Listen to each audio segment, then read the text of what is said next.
Examining your cervix.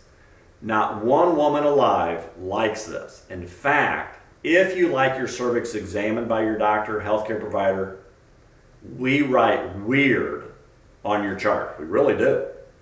But it's important to understand why we examine your cervix and when we examine your cervix. When you have your first OB visit, we examine your cervix at that point, usually through the process of a speculum exam. Your cervix should be closed. It should be about 5 centimeters in length. That's about this long. So this handy dandy little model here is going to help you visualize what we're examining. This is your uterus. Now, believe it or not, in a woman that's never had a baby, your uterus is not much bigger than this little marble device. It's really a jewelry bag, but we use it for marbles as well. So this is your uterus right here, and down here is your cervix. Now it doesn't have these strings here. That's just part of what I'm going to show you here. But just like when these strings are pulling this bag closed, we want a closed cervix. Why do we want a closed cervix? Your baby will fall out if your cervix is open. So on your first visit, we want to know you have a closed cervix, and we like the cervix to be about this long, 5 centimeters. That's about 2 inches. Now, typically, you do not have another cervical exam performed until you're around 36 or 37 weeks, unless you're having problems. So a woman that comes into the hospital contracting through her pregnancy, you end up in the office or the hospital and you're contracting, we will examine your cervix to make sure that you're not having preterm labor, which could cause you to have preterm birth. If you're in the 90% group, you're going to make it to full term, and typically you do not have to have your cervix examined until you're 36, 37, or 38 weeks. Every healthcare provider is different on this. In the past, before ultrasound, we examined your cervix around 36 weeks because we wanted to make sure that your baby's head was in the down position. Remember, your baby should deliver in an upside down position. We want the baby's head to come out of your vagina first. We don't want the butt or the feet. That's called breech. In that scenario, typically, you go for cesarean section. So many years ago, we examined your cervix around 36 or 37 weeks to make sure that the baby was in the head down position. Now that we have ultrasound, many providers have moved their cervical exam timing to around 38 or 39 weeks. I'm one of those doctors.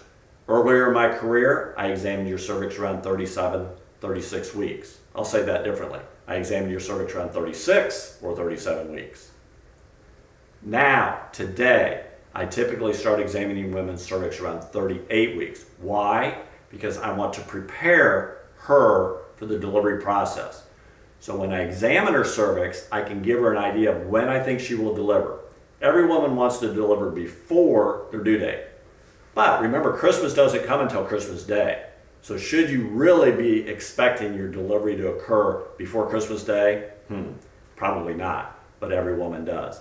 The thought of opening your presents after Christmas, nobody likes. So nobody likes the thought of having their baby after their due date.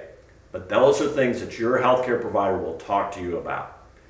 So, my practice, but not every doctor's office, 36 to 38 weeks, we examine your cervix. How do we do that? In the office, we put you in stirrups or we put you in what's called a frog-leg position. Obviously, you're naked. You don't have to be naked completely, but you're naked from below. I cannot examine your cervix with your pants on or with your underwear on. So you have to get naked. No woman likes that. Again, if you like this, you're weird. So we examine your cervix. Should it hurt? It should not. But many women will tell you that my healthcare provider hurt me. Stop. You should say at that point, healthcare provider, you hurt me. Do you really need to hurt me? Please don't do that next time. My patients, again, I've done this a long time, rarely will tell me that I hurt them. So you don't have to hurt them. We are checking for cervical dilation. That means I'm looking to see if your cervix is open, that's called the dilation part, and is it shortening? That's called effacement. So your cervix is closed. Remember this dark marble bag? As you advance in your pregnancy, and again, as you're approaching your due date, this little device should open up. So I should be able to get my fingers in as you get closer and closer and closer to your due date. We use centimeters. Why we don't do that, I don't really know, but it's a historical aspect. We use inches in America. We use centimeters in medicine. The Europeans use centimeters as well.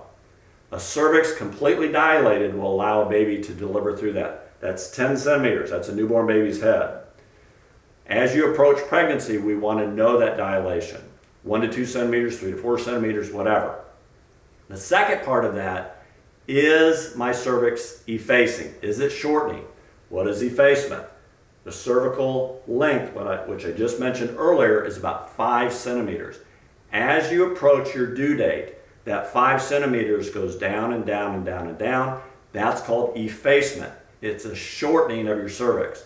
So when you hear your healthcare provider say, Mrs. Smith, Mrs. Jones, Mrs. whatever, you're 50% effaced. That means the cervix is half shortened. So now it's about 2.5 centimeters effaced. 2 to 3 centimeters, 50% effaced. That's a pretty good exam.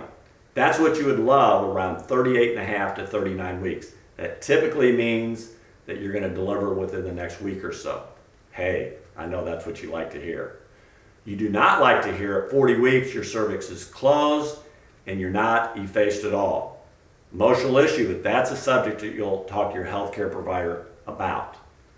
This should not be a horrible subject. It is for many women. I encourage you to proactively talk to your healthcare provider. If they hurt you, they really should not. They need to learn how to do this in a more technical, safe, and loving manner. Your cervical exam should not hurt. I hope this was helpful today. Come see us at Parently.